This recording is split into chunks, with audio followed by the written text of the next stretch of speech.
I just received, I wish. This is not a Turin grinder, though they're supposed to be one of the best on the market. But Turin did send me their new TrekBrew for review. Oh wow, it looks like they sent a couple things. They sent their little small grinder. This is really sweet. Oh man, thank you guys. My grinder literally broke days ago. All right, their grinder is smaller.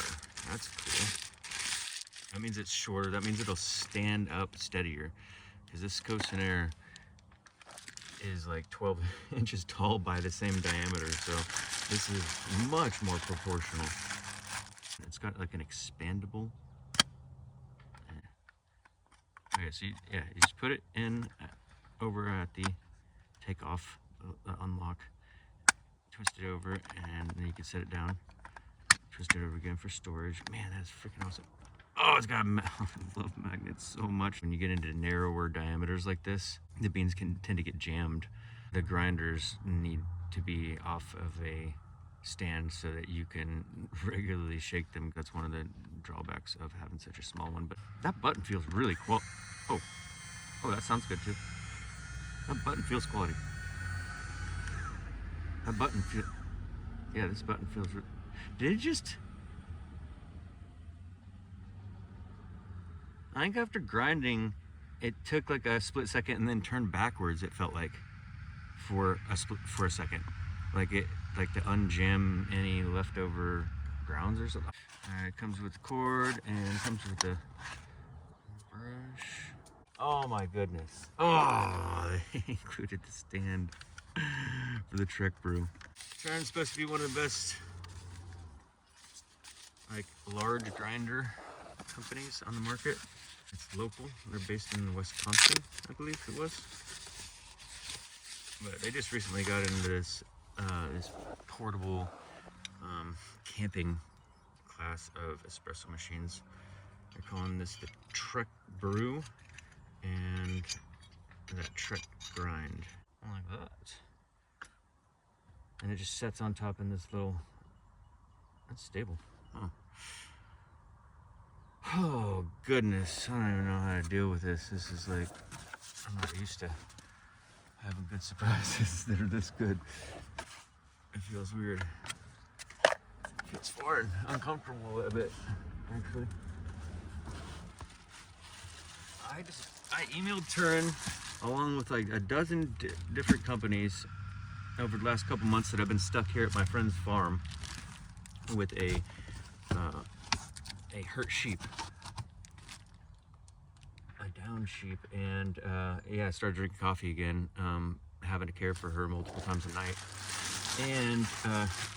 and started wanting to started rethinking the coffee shop farm stand, like the DIY coffee shop that I'm legally allowed to have. I just need to figure out a way to have a latte making setup that is so easy and workflow friendly that anyone can do it, any noob, with asking questions and push the button. There's already water in it and it'll start heating up.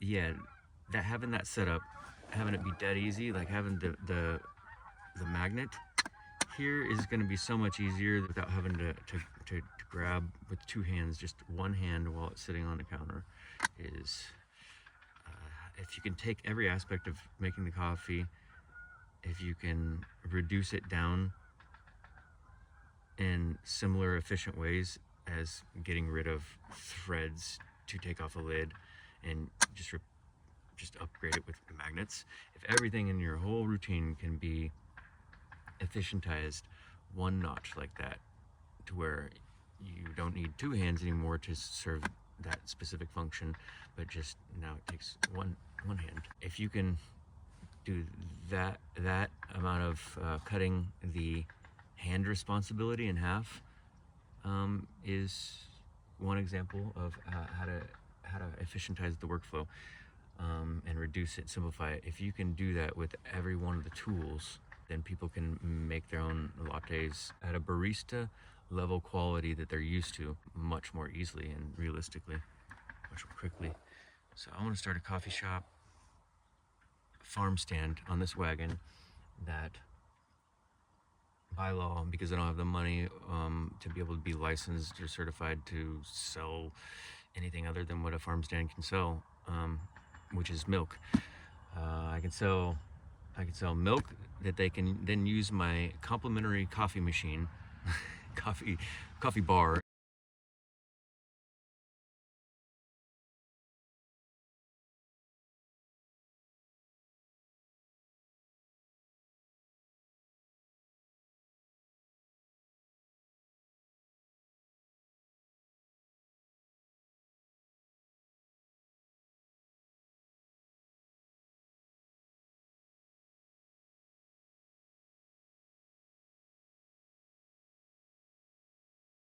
I'm calling it, but I have gotten permission from the food health department here, local health department, that said that my farm stand can have a complimentary coffee machine.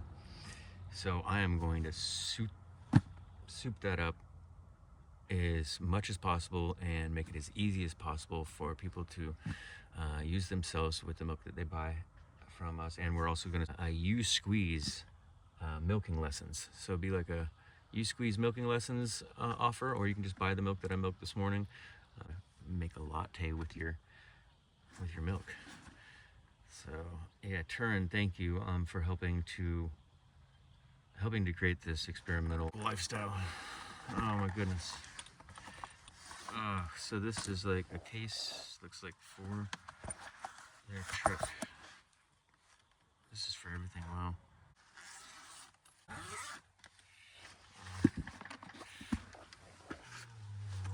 There it is. It looks like it's smaller.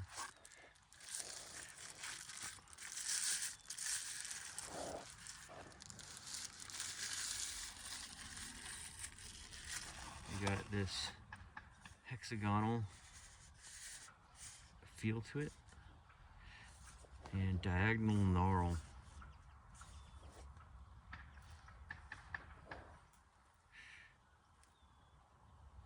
Explore the enjoyment of coffee. Explore the enjoyment of coffee. Nice.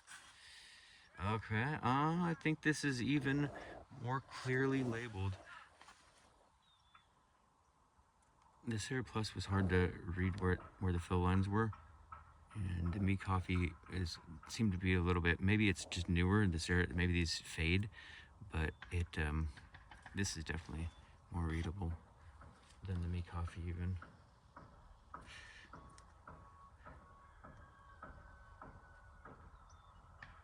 It seems to be like in between.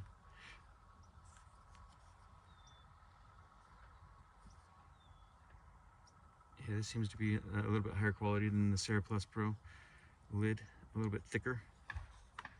I think the Me Coffee is even a little bit thicker than this. The lid seemed more insulated and has a little bit more thickness.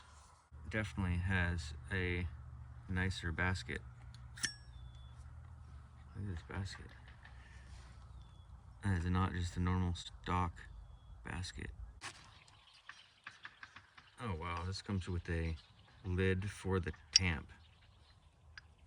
It's actually probably a placeholder, so you put this on your workstation table, and it's rubberized, so it stays still better than if you were to just lay this down. This is okay. When this is bowed, this is much tighter than the Me Coffee. This is nice. This is actually perfect, so that it feels, when you do this, it stays in the center of axis, stays put. Whereas with the Me Coffee, this is loose.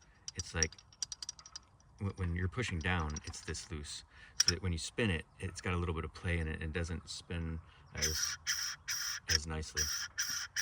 This is definitely taller of a funnel, and it's got 4 magnets instead of 2. That feels much nicer. The other thing I'm realizing about their basket is that it doesn't have the tamping level bumper guard, basically.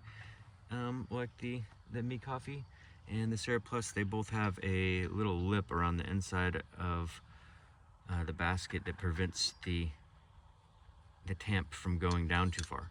This goes almost all the way to the bottom, and this is definitely taller of a tamp. And the tamp has a little ridge around that, so that when you do get down around the, I'm assuming it's, yeah, that's what helps keep it feeling locked on and nice on the top. That's nice attention to detail.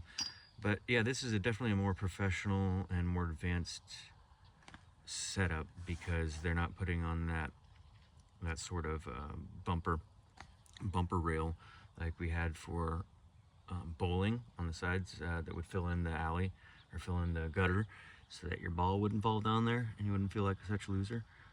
The Me Coffee and the Sarah Plus have a little bumper rail around the inside edge to prevent you from over tamping, basically. So that's interesting. Difference.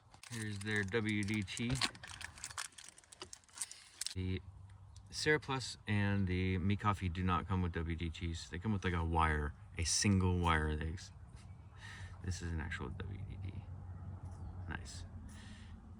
It's only got 5, but 5 is 5 times faster, and it's way more comfortable to grip this and go around your basket than a single wire like like the WDT that comes with the Me Coffee and the Sarah Plus. A single wire takes forever to do the job of these 5 needles, and you're trying to hold on to a little single wires. The way they bend it up, they try to make a handle out of it. It's so pathetic. This is actually nice. And I like how these wires are actually pretty stiff. I like that. Some of them are too long and flexible, so that when you're going around the grounds, they're just bending. The turn's got a stand.